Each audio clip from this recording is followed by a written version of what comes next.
அப்போ எப்படிப்பட்ட கணவன் பேச்சை கேட்டு மதிக்கக்கூடிய பெண்ணாக தன்னுடைய பெண் பிள்ளையை வளர்த்ததால் அவர் சுவனவாசி. அருமையான தாய்மார்களே, சகோதரிகளே, நீங்கள் உங்கள் கணவன்மார்களுடைய பேச்சை கேட்டு நடப்பீர்களேயானால் உங்கள் மூலமாக உங்கள் பெற்றோர்கள் சுவனத்திற்கு போகிறார்கள். சாதாரணமான விஷயமா இது? நீங்களும் சுவனத்திற்கு போகிறீர்கள், உங்கள் பெற்றோர்களும் உங்களை வளர்த்த காரணத்தால், பெற்றெடுத்த காரணத்தால், நல்ல ஒழுக்கத்தை சொல்லிக் கொடுத்த காரணத்தால், மார்க்கத்தை சொல்லிக் கொடுத்த காரணத்தால் அவர்களும் சுவனத்திற்கு போகிறார்கள். இன்றைக்கு நீங்கள் பெற்றோர்களாக இருக்கிறீர்கள், நீங்கள் தாய்மார்களாக இருக்கிறீர்கள். உங்களுடைய பெண் பிள்ளைகளுக்கு நீங்கள் இதை சொல்லிக் கொடுக்க வேண்டும். நாளைக்கு உன் கணவன் வீட்டுக்கு போனதற்கு பின்னால் உன் கணவன் உன் தாயை பார்க்க போகக்கூடாது, உன் தந்தையை பார்க்க போகக்கூடாது என்று உனக்கு உத்தரவு போட்டால் நீ அவன் பேச்சை தான் மதிக்க வேண்டும்.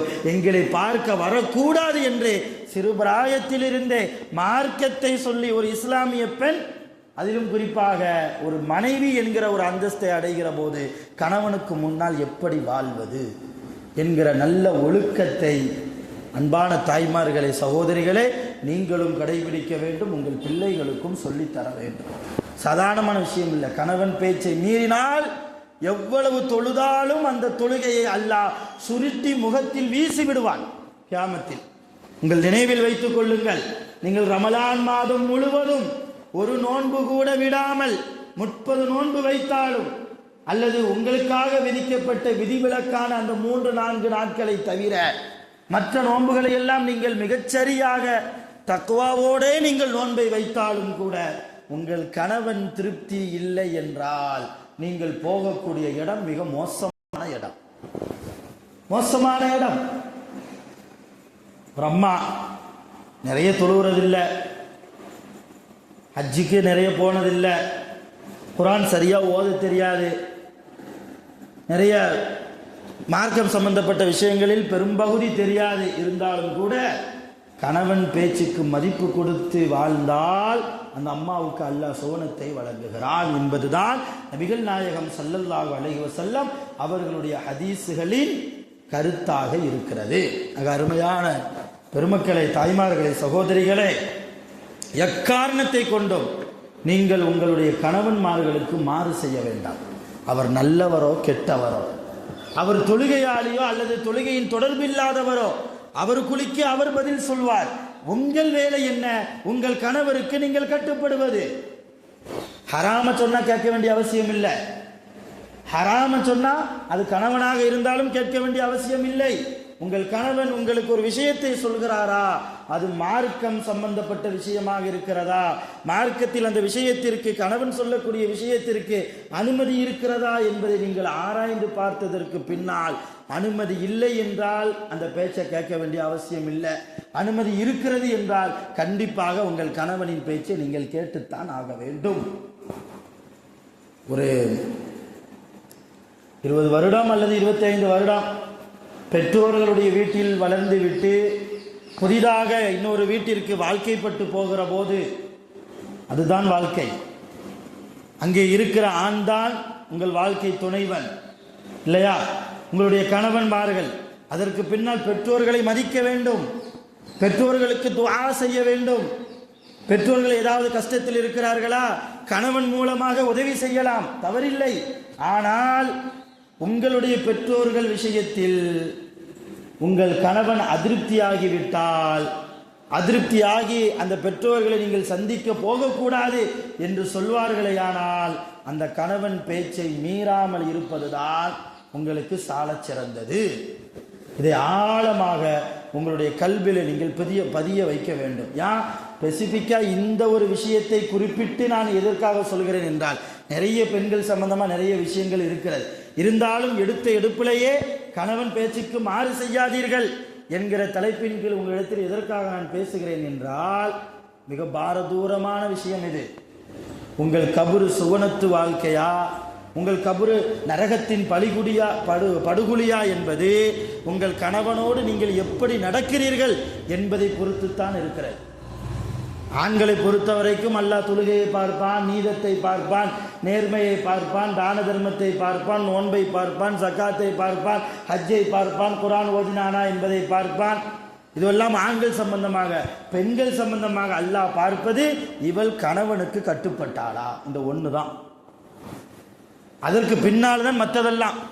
நீங்கள் தொழுத தொழுகை, நீங்கள் ஓதிய குர்ஆன், நீங்கள் செய்த தான தர்மம், நீங்கள் செய்த திக்ரு திலாவத் எல்லாமே அதெல்லாம் ரெண்டாவது பட்சம், மூணாவது பட்சம் தான். முதலாவது அல்லாஹ் உங்களை எடை போடுவது உங்கள் கணவன் விஷயத்தில் நீங்கள் எப்படி இருந்தீர்கள், அதை வைத்துத்தான் அல்லாஹ் எல்லா பெண்களையும் எடை போடுகிறான்.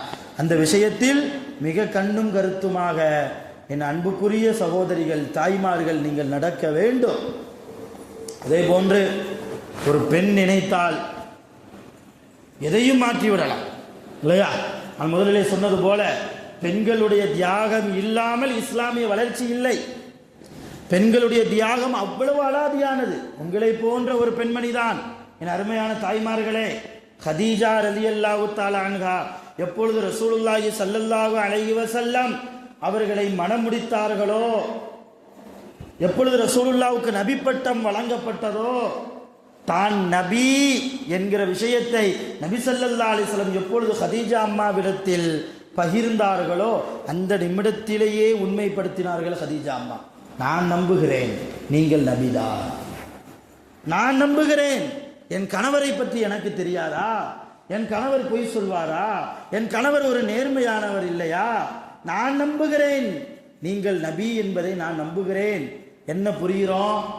ஒவ்வொரு மனைவியும் தன் கணவனை நம்ப வேண்டும். முதல்ல குடும்ப வாழ்க்கையில் மிக முக்கியமான விஷயம் நம்பிக்கை. கணவனும் மனைவியை நம்பணும், மனைவியும் கணவனை நம்பணும்.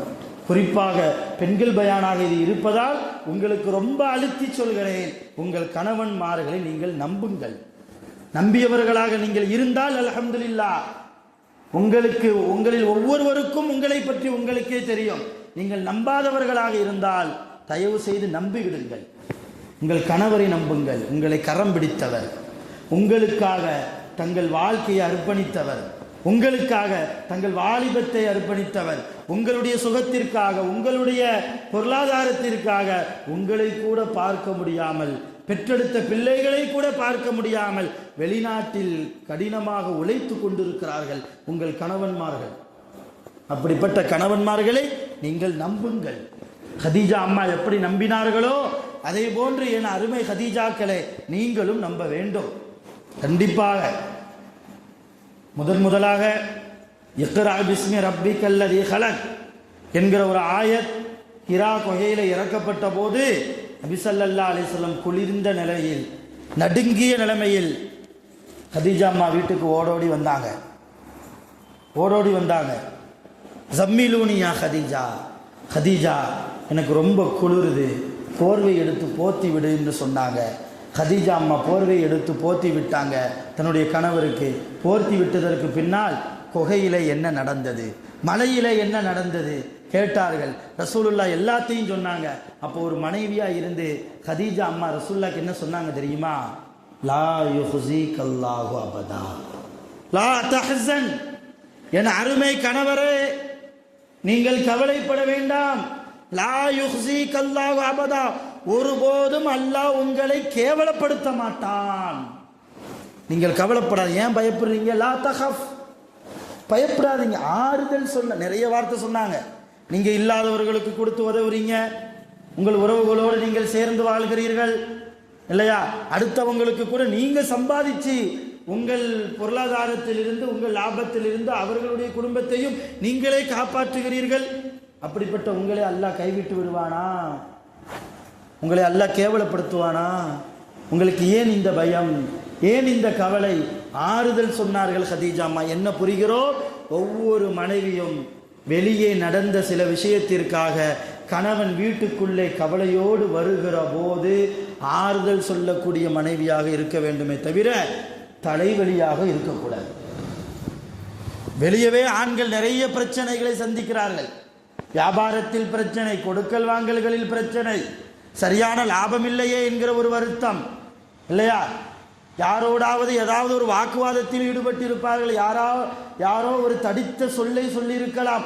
அதன் மூலமாக தங்கள் மனம் காயப்பட்ட நிலையில் வீட்டுக்குள்ளே அமைதியாக வருத்தத்தோடு வரக்கூடிய கணவன்மார்களை அன்போடு பரிவோடு பாசத்தோடு அவர் கவலையோடு இருக்கிறார் என்றால் உங்களுடைய ஆறுதலான வார்த்தைகளை நீங்கள் சொல்லி அவர்களை திடப்படுத்த வேண்டும். ஒரு மனைவி இப்படித்தான் குடும்ப வாழ்க்கையில் இருக்கணும். என்ன கேரட் வேண்டு சொன்னே மறந்துட்டியா, எல்லாத்தையும் மறக்கிறது. இப்படி வீட்டுக்குள்ளே வந்தோடனேயே சண்டை போட்டா அந்த குடும்ப வாழ்க்கையில் மகிழ்ச்சி போயிடும். அந்த குடும்ப வாழ்க்கையில் மன நிம்மதி போய்விடும். கணவனுக்கு முன்னால் தன்னுடைய சப்தத்தை கூட ஒரு இஸ்லாமிய பெண் உயர்த்துவது அவளுக்கு ஹராம். ஹலாலான விஷயத்திலேயே தவிர ஹராமா ஒரு விஷயம் ஒரு கணவன் செய்ய சொல்றான்னா அவன்கிட்ட சண்டை போடலாம், அதில் தப்பு இல்லை. ஆனால் எதுவுமே இல்லாத விஷயத்திற்கு, ஒரு பைசாக்கு கூட பிரயோஜனம் இல்லாத விஷயத்திற்கெல்லாம் கணவனுடைய குரலை தாண்டி உங்களுடைய குரல் உயருமையானால் நீங்கள் அல்லாஹ்வை பயப்பட வேண்டும். கணவன்மார்கள், நீங்கள் உங்களுடைய கணவன்மார்களுடைய விலா எலும்பிலிருந்து தான் அல்லாஹ் உங்களையே படைத்திருக்கிறான். உங்கள் விலா எலும்பிலிருந்து அல்லாஹ் உங்கள் கணவன்மார்களை படைக்கவில்லை. கணவன்மார்களுடைய விலா எலும்பிலிருந்து தான் அல்லாஹ் உங்களை படைத்திருக்கிறான். என்ன புரிகிறோம்? அவர்கிட்ட இருந்து தான் நீங்களே வந்திருக்கிறீங்க. அவர் சொல் பேச்சு கேட்டு நடப்பது தான் நமக்கு பெருமை. அவருடைய அன்பை பெறுவது தான் நம்முடைய லட்சியம். அவரோடு சண்டை போடுவதா, அவரோடு வாக்குவாதத்தில் ஈடுபடுவதா, என்னுடைய சில விஷயங்களை அவர் செய்ய மறுக்கிறார் என்று சொல்லி அவரை கேவலப்படுத்துவதா? இப்படி செய்தால் எப்படி ஒரு இஸ்லாமிய பெண்ணாக நாம் இருக்க முடியும்? எப்படி நம்முடைய கபருடைய வாழ்க்கை? அருமையான தாய்மார்களே, சகோதரிகளை, மிக ஆழமாக உங்களை நான் யோசிக்க சொல்கிறேன். யோசிக்க வேண்டும், சிந்தனை பிறக்க வேண்டும், அல்லாஹ்வின் பயம் வேண்டும். கணவன்மார்களுக்கு கட்டுப்பட்டு வாழ்வதற்கு உண்டான எல்லா சூழ்நிலைகளையும் நீங்கள் உங்களுக்குள்ளே தயாராக்கி கொள்ள வேண்டும். கணவன்மார்களுக்கு அவர்கள் சோர்வில் இருக்கிற போது நீங்கள் அவர்களுக்கு தோள் கொடுக்கிற பெண்ணாக இருக்கணும். அவருடைய துயரத்தை துடைக்கிற மனைவிமார்களாக நீங்கள் மாறி போக வேண்டும். இதுதான் ரொம்ப இம்பார்ட்டன்ட். மற்றதெல்லாம் தொழுகை வணக்கம் அதெல்லாம் பெண்கள் விஷயத்தில் 2ஆம் பட்சம்தான். முதலாவது கணவன், அவன் விஷயத்தில் சரியாக இல்லாமல் நீங்கள் தஹஜ்ஜத்தை தொழுதாலும், குர்ஆன் விடிய விடிய ஓதினாலும், விடிய விடிய இரவு முழுக்க நின்று அல்லாஹ்வை நீங்கள் வணங்கினாலும், நிறைய 1000 தர்மம் கொடுத்தாலும் ஒரு பிரயோஜனமும் இல்லை. எப்படி கதீஜா அம்மா ரசூலுல்லாவுக்கு ஆறுதலாக, அதோடு மாத்திரமா மிகப்பெரிய மக்காவிலே மிகப்பெரிய செல்வ சீமாட்டியாக வாழ்ந்தவர்கள் அம்மா கதீஜா. எப்பொழுது ரசூலுல்லாவை நபி என்று ஏற்றுக்கொண்டார்களோ அந்த இஸ்லாமிய மார்க்கத்திற்காக தன் சொத்துக்களை எல்லாம் கொடுத்து நம்ம வீட்டம்மாட்ட நம்ம ஆயிஷாட்ட ஒரு நகை வாங்க முடியாது இல்லையா? 1 கிராம் உங்கள்கிட்ட இருந்து வாங்குறதுக்கு நாங்கள் படுற பாடு, அல்லாஹ் அக்பர். நாங்கள் வாங்க மாட்டோம், நாங்கள் போட்டது தான், அது வேறு விஷயம். இருந்தாலும் சொல்கிறேன் உதாரணத்திற்காக, கதீஜா அம்மாவுக்கு ரசூலுல்லாஹ் என்ன செய்தார்கள்? எத்தனை கிராம் வாங்கி போட்டார்கள்? மிகப்பெரிய செல்வ சீமாட்டி கதீஜா அம்மா. தன்னுடைய தந்தையின் சொத்து அது, தன் உழைப்பால் சுய உழைப்பால் வந்த சொத்து அது. ரசூலுல்லாவுடைய இந்த இஸ்லாமிய மார்க்கத்திற்காகவே கொடுத்து எல்லாவற்றையும் இழந்தார்கள். எதுவுமே இல்லை. எந்த அளவு இழந்தார்கள் தெரியுமா? கதீஜா அம்மா இறந்த போது அவர்களுடைய ஜனாசாவை மூடுவதற்கு கஃன் துணி கொண்டு வரப்பட்டது. அந்த கஃன் துணியை வச்சு தலையை மூடுனா கால் தெரியும், காலை மூடுனா தலை தெரியுது. ஒரு நேரத்தில் பட்டு ஆடைகளுக்கு சொந்தக்காரி கதீஜா அம்மா, ஜவுளி கடலுக்கே சொந்தக்காரியாக கதீஜா அம்மா இருந்தார்கள். ஆனால் இஸ்லாத்திற்காக எல்லாத்தையும் கொடுத்து கடைசியில் தன்னுடைய ஜனாசா உடம்பை முழுமையாக மூடுறதுக்கு கூட ஒரு துணி இல்லாத நிலைமையில் தான் வஃபாத்தானாங்க. இன்னைக்கு நம்ம கதீஜா அம்மா பீரோவில் திறந்தா அல்லாஹ் அக்பர், எல்லாம் பட்டு புடவை தான் இல்லையா? எல்லாம் பட்டு புடவை. இது காணாதுன்னு இன்னொரு பீரோல் வேணும்னு புருஷன் கூட சண்டை வேற இல்லையா? நான் எங்கள் ஊரில் சொல்கிறேன், ஒக்கூரில் யாரும் எந்த கதீஜா அப்படி இருக்க மாட்டாங்க. ஏன்னா தொடர்ந்து நான் இங்கே இருக்கணுமா இல்லையா? எதற்காக சொல்கிறேன் என்றால், அருமையான தாய்மார்களே, கஃபன் துணி எவ்வளவு துயரமான செய்தி தெரியுமா? கதீஜா அம்மா உடம்பு சரியில்லாமல் இருந்தபோது, ஃபாத்திமா அம்மா அப்போ சின்ன பிள்ளை, ஸல்லல்லாஹு அலைஹி வஸல்லம் பள்ளியாசலில் இருக்கிறாங்க, சஹாபாக்களோட வெளியே பேசிக்கிட்டு இருக்கிறாங்க. இப்போ ஃபாத்திமா அம்மாவை கூப்பிட்டு கதீஜா அம்மா கேட்டாங்க, சொன்னாங்க, என்ன சொன்னாங்கன்னா, நீ உங்கள் அத்தாட்ட போ. ஃபாத்திமா அம்மாவுடைய அத்தா யார்? ரசூலுல்லாஹ் இல்லையா? உங்கள் அத்தாட்ட போ, நான் கேட்டேன்னு கேளு. என்ன கேட்கணும்? கதீஜா இறந்துட்டா என் கபூரில் உங்களுடைய தலப்பா துணியை வைப்பீங்களா? இவ்வளோ பெரிய விஷயம். நான் இறந்துட்டா என் கபூரில் உங்கள் அத்தாவுடைய தலப்பா துணியை அவங்க வைப்பாங்களா? ஏன்னா ரசூல்லா தொழுகையும் சரி, தொழுகை அல்லாத நேரத்திலும் சரி, தலப்பாகையோடு தான் இருப்பார்கள். எப்போதும் ரசூல்லாவுடைய திருமுடியோடு ஒட்டி கொண்டிருக்கிற அந்த துணி எவ்வளோ பரக்கத்தான துணி இல்லையா? அந்த துணி என்னுடைய கபூரில் இருந்தால் கபூர் என்னை வேதனை செய்யாது. நினைக்கிறது யார்? பாவம் செஞ்ச கதீஜாவா? பொய் பேசிய கதீஜாவா? புறம் பேசிய கதீஜாவா? தொழுகை தொடர்பில்லாத கதீஜாவா? உறவுகளை பேணாத கதீஜாவா? கணவனுக்கு மாறு செய்த கதீஜாவா? அல்லாஹ்வுடைய திருப்தியை பெற்ற கதீஜா. விளங்கணும், கதீஜா ரலியல்லாஹு அன்ஹா அவங்களுக்கு அல்லாஹ்வே சலாம் சொல்லி அனுப்பினான். ஜிப்ரீல் அலைஹிஸ்ஸலாம் வந்து சொன்னாங்க ரசூலுல்லாஹ்ட்ட, யா ரசூலல்லாஹ், அல்லாஹ் உங்கள் மனைவி கதீஜாவுக்கு சலாம் சொன்னான், நானும் சலாம் சொல்கிறேன். அல்லாஹ்வே ஒரு பெண்ணுக்கு உங்களை மாதிரி அவங்களும் ஒரு பெண்ணு தானே. என் அருமை தாய்மார்களே, யோசிக்கணும். உங்களுடைய உடம்பில் சில இயற்கை உபாதைகள் வருவது போன்று, நிகழ்வது போன்று அவர்களுடைய உடம்பிலும் அல்லாஹ் வைத்திருக்கத்தானே செய்வான். ஆனால் எவ்வளவு பெரிய உயரத்தை பிடித்தார்கள் அம்மா கதீஜா. அல்லாஹ்வே சலாம் சொல்லி அனுப்புகிறான். எல்லா மலக்குகளுக்கும் தலைவரான சையதுனா ஜிப்ரீல் அலைஹிஸ்ஸலாம் அவர்களும் சலாம் சொன்னாங்க. அவங்களும் சலாம் சொன்னாங்க. எவ்வளவு தக்குவா உள்ள பெண்மணி. தன் வீட்டில் இருக்கிற போதும் கூட ஷரியத்தோடு வாழக்கூடிய பெண்மணி கதீஜா. ஷரியத்தோடு வாழக்கூடிய பெண்மணி கதீஜா. ஒரு தடவை கதீஜா அம்மாவுடைய வீட்டுக்கு ரசூலுல்லாஹ் வெளியிருந்து வர்றாங்க. வந்தோடனே இதே சொன்னாங்க, கதீஜா, ஜிப்ரீல் நிற்கிறார் நம்ம வீட்டுக்குள்ளே, இந்த என் பக்கத்தில் நிற்கிறார், உங்கள் அண்ணுக்கு தெரியாது, என் பக்கத்தில் நிற்கிறார், நான் உனக்கு சலாம் சொல்கிறாருமா. அப்படியா? சரி, வலைக்கும் சலாம் சொல்லிவிட்டு கதீஜா அம்மா கேட்டாங்க ரசூலுல்லாஹ்ட்ட, இப்போ நம்ம வீட்டில் இருக்கிறாங்களா? ஜிப்ரீல் அலைஹிஸ்ஸலாம் இப்போ இருக்கிறாங்களா? ஆமாம், இந்த என் பக்கத்தில் தான் இருக்கிறாங்க. அப்படியா? இங்கிட்டு வாங்க, கீழே உட்காருங்க, சம்பளங்கால் போட்டு உட்காருங்க. ரசூலுல்லாஹ் உட்கார்ந்தாங்க. ரசூலுல்லாஹ்வுடைய வலது தொடையில் வந்து கதீஜா அம்மா உட்கார்ந்தாங்க. வலது தொடையில் வந்து கதீஜா அம்மா வந்து உட்கார்ந்தாங்க. உட்கார்ந்துட்டு கேட்டாங்க, நபியே, என் அருமை கணவரே, இப்போ ஜிப்ரீல் பார்க்கிறாரா? இங்கே இருக்கிறாரா? ரசூலுல்லாஹ் சொன்னாங்க, ஆமாம், இந்த ஏத்தாக்க தான் நிற்கிறார், பார்த்துட்டு தான் இருக்கிறார். சரி. கதீஜா அம்மா எந்திரிச்சாங்க, ரசூலுல்லாஹ்வுடைய இடது தொடையில் வந்து உட்கார்ந்தாங்க. கேட்டாங்க கதீஜா அம்மா, இப்போ ஜிப்ரீல் இருக்கிறாரா? ஆமாம், இருக்கிறார், இந்த ஏத்தாக்கில் தான் நிற்கிறார், பார்த்துக்கிட்டு தான் இருக்கிறார். அப்படியா? மூணாவதாக கதீஜா அம்மா என்ன செயல் செய்தார்கள் தெரியுமா? தன் தலையில் இருந்த முக்காடை எடுத்தார்கள். தன் தலையில் இருந்த முகம் தெரியுது, ஏற்கனவே முகம் தெரியுது வீட்டுக்குள்ளே, ஆனால் முடி தெரியாத அளவுக்கு அவங்க மக்கள்னா போட்டு இருக்கிறாங்க, மஃப்தா போட்டுட்டு இருக்கிறாங்க. கதீஜா அம்மா முடி தெரிகிற அளவுக்கு அந்த சாலை அப்படி கழட்டினாங்கல்ல, கழட்டிட்டு கேட்டாங்க, என்ன நபியே, இப்போ ஜிப்ரீல் இருக்கிறாரா? ரசூலுல்லாஹ் சொன்னாங்க, என்ன கதீஜா, என்ன காரியம் செய்தாய்? பின்னங்கால் பிடரியில் படுகிற அளவுக்கு ஜிப்ரீல் தெரித்து ஓடுகிறார், ஜிப்ரீல் ஓடிக்கொண்டிருக்கிறார், நீ என்ன காரியம் செய்தாய்? இப்போ தான் கதீஜா அம்மா சொன்னாங்க, ஒன்றும் இல்லை, நான் முன்னால் உள்ள வேதங்களை எல்லாம் கொஞ்சம் படித்து தெரிஞ்சிருக்கிறேன்.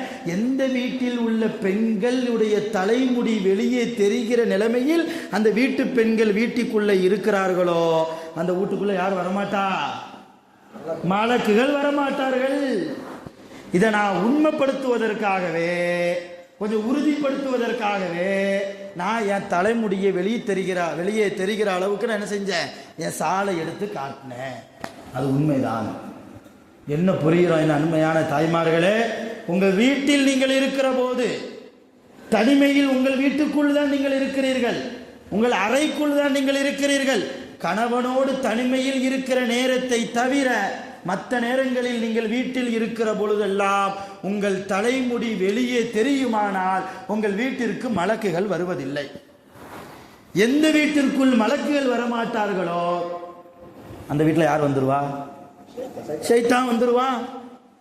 ஷைத்தான் வந்தால் வீட்டில் நிம்மதி இருக்குமா? கணவனுடைய சம்பாத்தியத்தில் பரக்கத்து இருக்குமா? எங்கே கொண்டு போய் சொல்வது? அப்போ உங்கள் கணவனுடைய பரக்கத்திற்கு நீங்கள் தான் காரணம், அந்த பரக்கத்து போவதற்கும் நீங்கள் தான் காரணம். நீங்கள் உங்கள் வீட்டில் ஒழுக்கமான பிள்ளையாக, ஒழுக்கமான பெண்ணாக, இன்னைக்கு நிறைய பேர் இதை சொல்றது உண்டு. நிறைய பெண்கள், ஏன் வீட்டுக்குள்ளே தானே இருக்கேன், என்ன யார் வந்து பார்க்க போறா, நான் 24 மணி நேரம் தலையை மூடிக்கிட்டே இருக்க முடியுமா? வெயில் காலம், கரண்டு போய்விட்டது, இருக்க முடியவில்லை. கொஞ்சம் கற்பனை செய்து பாருங்கள். எந்த விஞ்ஞானமும் இல்லாத, எந்த மின்சார தொடர்பும் இல்லாத சஹாபியத்து காலத்தை நீங்கள் நினைத்து பாருங்கள். டைல்ஸ் வீடா, மண் வீடு இல்லையா? பேரித்த மரத்தினுடைய ஓலைகளை வைத்துத்தானே மேலே காங்கிரீட்டை போட்டிருப்பாங்க. எந்த ஃபேனும் இருக்காது, எந்த ஏசியும் இருக்காது. பாம்பு வந்தால் தெரியாது, தேல் வந்தால் தெரியாது, விஷஜந்துக்கள் எது வீட்டுக்குள் வருகிறது எதுவுமே தெரியாது.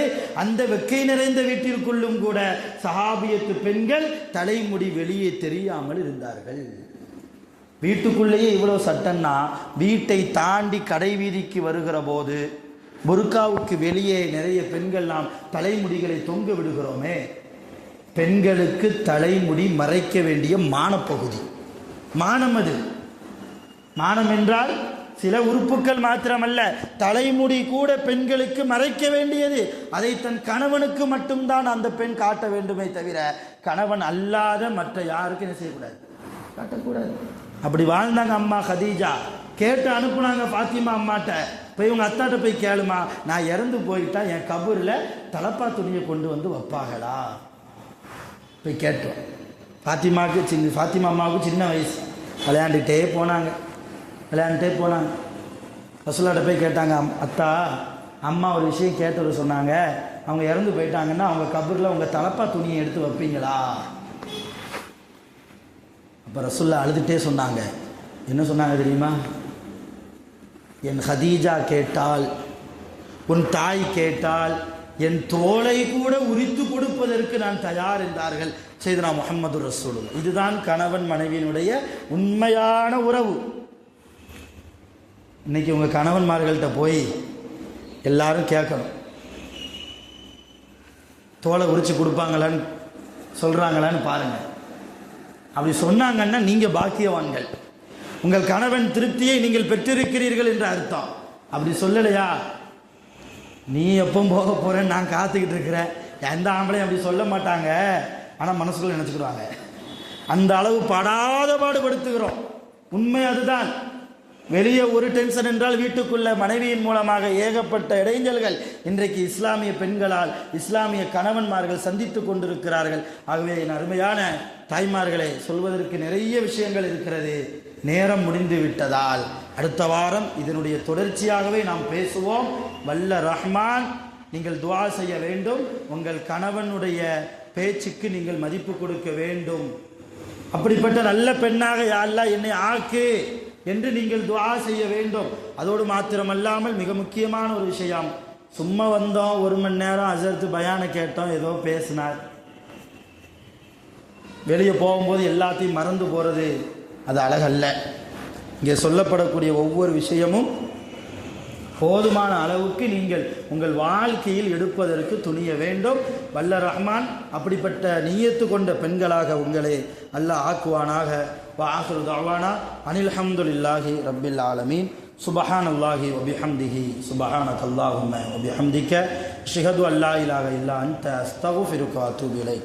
ஆமீன். சுப்ஹான ரப்பிக ரப்பில் இஸ்ஸத்தி அம்மா யசிஃபூன் வ ஸலாமுன் அலல் முர்ஸலீன் வல்ஹம்துலில்லாஹி ரப்பில் ஆலமீன். ஸல்லல்லாஹு அலா முஹம்மத் ஸல்லல்லாஹு அலைஹி வஸல்லம். ஸல்லல்லாஹு அலா முஹம்மத் ஸல்லல்லாஹு அலைஹி வஸல்லம். ஸல்லல்லாஹு அலா முஹம்மத் யா ரப்பி ஸல்லி அலைஹி வஸல்லிம். அஸ்ஸலாமு அலைக்கும்.